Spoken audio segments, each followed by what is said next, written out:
حضرت امام حسین علیہ السلام کا پیغام ایک آفاقی پیغام ہے۔ وہ کسی رنگ و نسل، کسی ذات، کسی قبیلے، کسی قوم، کسی ملک کے لیے محدود نہیں ہے۔ کربلا ایک ایسا دروازہ ہے امام حسین علیہ السلام کا جو ہر ایک کے لیے کھلا ہے۔ وہاں مسلمان بھی جا رہا ہے، وہاں پر کافر بھی جا رہا ہے، وہاں پر مشرک بھی جا رہا ہے، ہندو بھی جا رہا ہے، سکھ بھی جا رہا ہے، یہودی بھی جا رہا ہے، عیسائی بھی جا رہا ہے۔ یزیدیت کے جتنے بھی تھپیڑے طوفان آ جائیں وہ حسینی چراغ کو خاموش نہیں کر سکتے کہ ہر دن جو ہے جہاں پر حق و باطل کا مارکا لڑا جائے گا وہ روز عاشور ہے، اور ہر وہ زمین جہاں پر حق و باطل کا مارکا لڑا جائے گا وہ کربلا ہے۔ حسینی کردار کو اپنانے کی ضرورت ہے۔ خدا کی قسم کھا کے کہتا ہوں ہماری انہی پارلیمنٹوں میں ایسے لوگ بیٹھے جن کو امام حسین کا پتہ ہی نہیں وہ ہے کون، اور وہ آثار جو حضرت امام مہدی علیہ السلام کے ظہور کے آثار ہیں، ظہور فرمائیں گے مکہ مکرمہ میں اور تشریف لائیں گے اپنے 313 لشکر کے ساتھ مسجد کوفہ میں۔ یہ 313 کمانڈر ہوں گے۔ بسم اللہ الرحمن الرحیم۔ السلام علیکم ناظرین، آپ دیکھ رہے ہیں لیڈر ٹی وی اور میں ہوں شاہنواز رانا۔ انسان کو بیدار تو ہو لینے دو، ہر قوم پکارے گی ہمارے ہیں حسین۔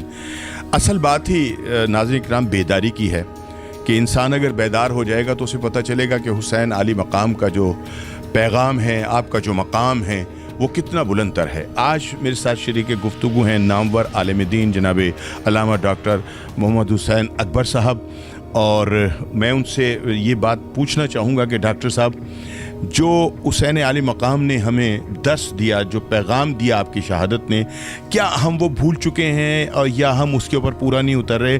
آپ بتائیے گا کہ وہ درس کیا تھا کہ جو آپ نے اپنی شہادت کے توسط سے جو تھا وہ امت کو دیا؟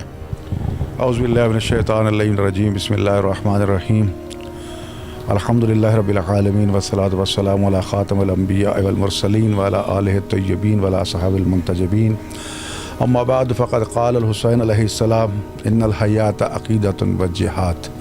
بہت بہت شکریہ رانا صاحب۔ حضرت امام حسین علیہ السلام کا پیغام ایک آفاقی پیغام ہے۔ وہ کسی رنگ و نسل، کسی ذات، کسی قبیلے، کسی قوم، کسی ملک کے لیے محدود نہیں ہے۔ دنیا کے جس انسان نے بھی امام حسین علیہ السلام، جن کو رسول اکرم صلی اللہ علیہ وآلہ وسلم نے ان الحسین مصباح الہدیٰ والسفینۃ النجات کے نام سے، یعنی حسین چراغ ہدایت ہے اور کشتی نجات ہے، اس منصب سے فائز فرمایا تو یقیناً پوری کائنات کے لیے وہ راہ ہدایت ہیں، چراغ ہدایت ہیں۔ جس کسی نے بھی اس دروازے سے رہنمائی لینا چاہیے اس کی یقیناً ہدایت بھی ملی، رہنمائی بھی ملی، لیکن ان کے دروازے تو کھلے ہیں، کاش کوئی وہاں سے ہدایت لینے والا ہو۔ یزیدیت نے ہر دور میں امام حسین علیہ السلام کے اس نورانی چہرے اور نورانی مشن کے چہرے کو مس کرنے کی کوشش کی، جس طرح قرآن کریم اور جس طرح تعلیمات نبوی کو مس کرنے کی کوششیں کی۔ ہم مکہ مکرمہ حاضری کا شرف حاصل کرتے ہیں، خداوند متعال نے ہم سب کو توفیق عطا فرمائے، لیکن غیر مسلم جب وہاں پہنچتا ہے تو دروازہ بند ملتا ہے کہ غیر مسلم مکہ مکرمہ یعنی حدود حرم میں داخل نہیں ہو سکتا۔ جی، وہ روضہ رسول کی طرف رخ کرتا ہے، مدینہ منورہ پہنچتا ہے، حدود حرم رسول شروع ہوتی ہیں تو وہاں پر ریڈ بورڈ اس کا راستہ روک لیتے ہیں، خبردار نان مسلم اندر داخل نہیں ہو سکتے۔ بورڈ لگا ہوا ہے، بورڈ لگا ہوا ہے، ہاں جی۔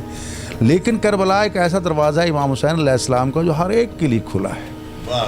وہاں مسلمان بھی جا رہا ہے، وہاں پر کافر بھی جا رہا ہے، وہاں پر مشرک بھی جا رہا ہے، ہندو بھی جا رہا ہے، سکھ بھی جا رہا ہے، یہودی بھی جا رہا ہے، عیسائی بھی جا رہا ہے۔ حسین باہیں پھیلائے تمام کا استقبال کرنے کو تیار ہے کہ آؤ، چراغ ہدایت پوری دنیا کو روشنی دینے کے لیے روشن ہے، اور یزیدیت کے جتنے بھی تھپیڑے طوفان آ جائیں وہ حسینی چراغ کو خاموش نہیں کر سکتے۔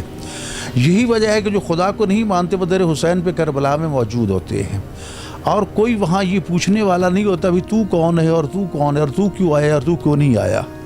جی، تو یہ حسین علیہ السلام کا دروازہ تو اس محبت ہے، لیکن افسوس کہ ہم نے اس دروازے کو بھی بند کرنے کی کوشش کی ہے۔ فتوے لگا کے مولوی صاحبان نے، عوام الناس نے، حکومتوں نے، کہ شاید ہمارا اقتدار خطرے میں نہ چلا جائے، کیونکہ حسین کا پیغام جو ہے وہ آفاقی ہے، تو حسین کا مشن، حسین کا آئین، حسین کی پاورز جو ہیں وہ بھی آفاقی ہیں، وہ بھی قیامت تک کے لیے ہیں۔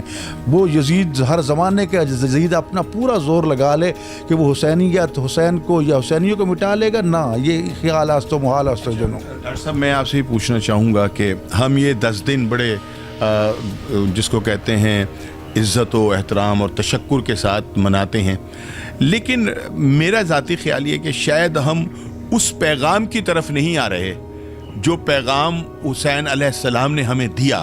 آپ اس پر کیا فرمائیے گا؟ بالکل آپ وجہ فرما رہے ہیں کہ امام حسین علیہ الصلوۃ والسلام کے پیغام کی یا واقعہ کربلا کی ہزاروں جہتیں ہیں. ایک جہت محبت اور عقیدت کی ہے، وہ ایک الگ موضوع ہے، اس میں تو کوئی کسی کو روک نہیں سکتا. جیسا کہ میں نے عرض کیا کہ مسلم بھی وہاں جا رہا ہے، غیر مسلم وہاں جا رہا ہے. ہندو کا کیا کام ہے وہاں جانے کا؟ مشرک ہے لیکن دھڑا دھڑ جا رہا ہے وہ بھی. یہودی عیسائی کا کیا کام ہے وہاں جائے، لیکن وہ بھی جا رہا ہے، سبیلے لگا کے وہاں کھڑے اور اللہ نے کہتے ہیں انا المسیح میں یہودی عیسائی ہوں. لیکن محبت والے تو جا رہے ہیں. رہا گیا معاملہ مشن. امام حسین علیہ الصلوۃ والسلام نے جس مشن کے لیے پکارا تھا اور فرمایا تھا کہ حل من ناصر ینصرنا، کہ کون ہے جو میری مدد کرنے والا، وہ مدد سے مراد یہ نہیں تھا کہ مجھے آ کے بچا لے نہیں، وہ تو تیروں تلواروں اور نیزوں سے اتنے زخمی ہو چکے تھے، سارے پیارے شہید ہو چکے تھے. دیکھ رہے تھے چند لمحوں کا مہمان ہوں میں، اور نہیں تو اور تھوڑی دیر کے بعد پھر میں دنیا سے آخر جانا ہی جانا ہے. اصل اپنے مشن کے لیے بلا رہے تھے.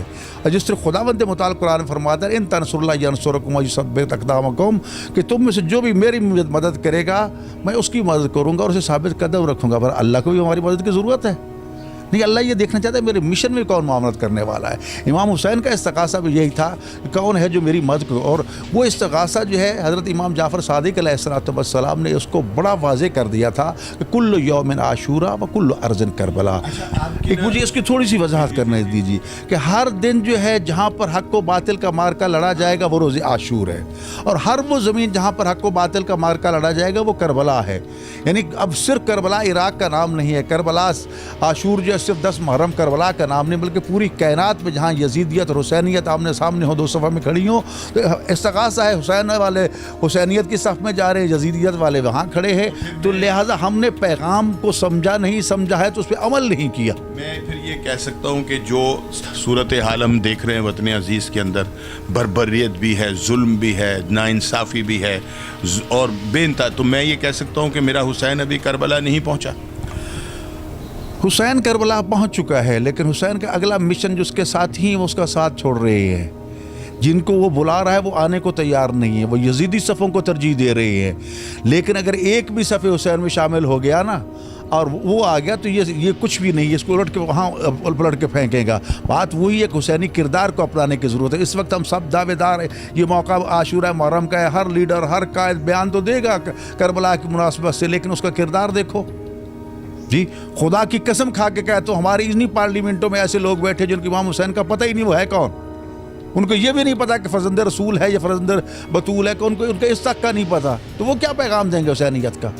جی جنہوں نے سمجھا ہے نیلسن منڈیلے سے پوچھیے، گاندھی سے پوچھیے، کافر ہے، مشرک تھے. جی لیکن پیغام کیا دیتے ہیں کہ ہم نے اگر آزادی حاصل کی ہے تو حسین کی وجہ سے، ہم نے حسین کی قربانی سے سبق سیکھا ہے. کتنا اس کا بیان پڑھ کر دیکھ لو. نیلسن منڈیلے کا کتاب چھپ کے آ چکی ہے اس کی، کہ میں نے کئی مرتبہ ساری رات سوچا کہ صبح حکمرانوں کے ظالموں کے سامنے سرنگوں ہو جاتا ہوں، لیکن جب صبح ہوتی تھی پھر ایک کربلا سے حوصلہ ملتا تھا، جرأت ملتی تھی. نہیں، اپنی اس اقلیت کو نہ دیکھو، اس پیغام کو دیکھو. پہلے یہ فیصلہ کرو. کربلا والوں کا پیغام یہ تھا پہلے اس بات کا یقین کر لو کہ حق پر ہو، ہاں حق پر ہیں، اب کوئی پرواہ نہیں. جو بھی مقابلے میں آئے پھر یہ لحاظ نہیں ہے کہ وہ بڑا ہے چھوٹا ہے، جو کچھ بھی ہے اس کو دعوت ضرور دی. آنے والا ہور بن کے آ گیا. جی جو نہیں آئے نہیں آئے. اب کیا سمجھتے ہیں آپ کے کربلا ہمیں کیا دعوت دے رہی ہے، ہمیں کیا پکار رہی ہے، ہمیں کیا کہہ رہی ہے؟ یکجہتی کی طرف، محبت کی طرف، ظالموں کے خلاف مضبوط ہونے کی طرف. اور وہ آثار جو حضرت امام مہدی علیہ الصلوۃ والسلام کے ظہور کے آثار ہیں، جن کے بارے میں رسول اکرم صلی اللہ علیہ وآلہ وسلم نے ارشاد فرمایا تھا میرا بیٹا جب یہ ظہور کرے گا تو اس دنیا کو عدل و انصاف سے بھر دے گا. خداوند متعال کا سب سے پہلا خلیفہ حضرت آدم علیہ الصلوۃ والسلام مسجد کوفہ میں تشریف لائے تھے، اور آخری خلیفہ امام مہدی علیہ الصلوۃ والسلام بھی ظہور فرمائیں گے مکہ مکرمہ میں، اور تشریف لائیں گے اپنے 313 لشکر کے ساتھ مسجد کوفہ میں. یہ 313 کمانڈر ہوں گے، ان کے محتاط لاکھوں کروڑوں لوگ موجود ہوں گے، 50 خواتین ان کمانڈروں میں شامل ہوں گی. اور پھر یہاں سے اسلام کا وہ وعدہ الہی حق ثابت ہوگا کہ اسلام پوری دنیا میں لہرائے گا. اور اس کے آثار آج ہمارے سامنے آ رہے ہیں. یہ مسجد کوفہ چھوٹی پڑ جائے گی، حکم دیں گے کوفہ سے کربلا تک مسجد بنائی جائے. بنانے کی ضرورت کہ آج تو کربلا اور کوفہ مل چکے ہیں. جی آج یہ 90 کلومیٹر کا راستہ جو ایک صف ہو رہی ہے جماعت کی، جی تو وہاں پر وہ آثار سارے ایئرپورٹ بن رہے ہیں, ظاہری وسائل بھی بن رہے ہیں, اور اربعین اور چہلم کے موقع پر کروڑوں انسانوں کا وہاں پر آنا, آج عاشور کا موقع آ رہا ہے, اب بھی کروڑوں لوگ وہاں پہنچ رہے پوری دنیا عالم سے, اور خاص طور پر جو تازہ مجھے اپڈیٹس وہاں سے مل رہی ہیں, میرا بیٹا بیٹی اور دوسرے لوگ گئے ہوئے ہیں, کہہ رہے ہیں اس وقت یورپ امریکہ وہ دنیا اتنی زیادہ اس وقت کربلا میں پہنچی ہے, اس سال کے انسان سوچ کے دنگ ہو رہا ہے کہ یہ کیا ہے, دنیا سوچنے پر مجبور ہو چکی ہے کہ کربلا میں ہے کیا چیز کہ دنیا جہاں کے کونے کونے سے لوگ بھاگے ہوئے وہاں جا رہے ہیں. اچھا ڈاکٹر صاحب, ہم دیکھتے ہیں کہ انہی 10 دنوں کے اندر جو ہے نا وہ بین المصائب اپنا مسالک اور بین المذاہب اور دوستیوں کا پیغام مل کر سارے دے رہے ہوتے ہیں.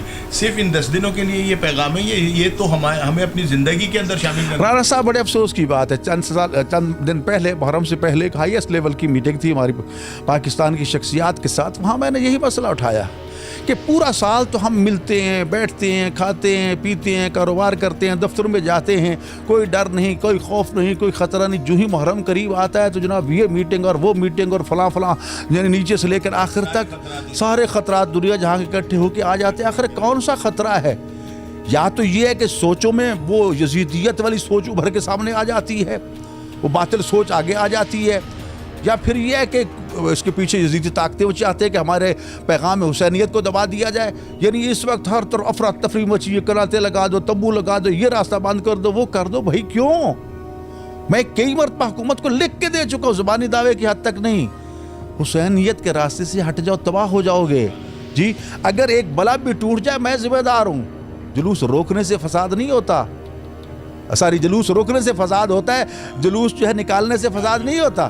اور ہم نے کبھی نہیں کہا کہ ہمیں دونوں سڑکیں دو, ایک سڑک دے دو, ہم نے کبھی نہیں کہا. تو کھلی رہے, کبھی سوچا ہے, کبھی عاشورہ کے جلوسوں میں بھی خبر آئی ہے آج تک؟ آپ صحافی مجھے بتائیں کہ فلاں عاشورہ کے جلوس میں اتنی بسیں جلا دی گئیں, فلاں عاشورہ کے جلوس میں اتنی دکانیں لوٹ لی گئیں. بھئی یہاں تو ہزاروں قدم قدم پہ سبیلے ہی سبیلے ہیں. ڈاکٹر صاحب بات تو آپ سے بڑی لمبی کرتا, لیکن آپ کا بھی وقت بڑا قیمتی ہے, آج بہت مصروف ہیں آپ. اور ناظرین کرام, سچی بات تو یہ ہے کہ حسین عالی مقام کا جو پیغام ہے وہ صرف ہمیں 10 دن کا سبق نہیں دیتا کہ آپ 10 دن جو ہے وہ رو لیں, پیٹ لیں یا جو بھی کچھ کر لیں. یہ تو ہمیں ساری زندگی کا سبق سکھاتا ہے, اور دعا یہ ہے کہ اللہ تعالی ہمیں اس سبق کو یاد کرنے کی توفیق عطا فرمائے. مجھے اجازت دیجیے, اللہ نگہبان.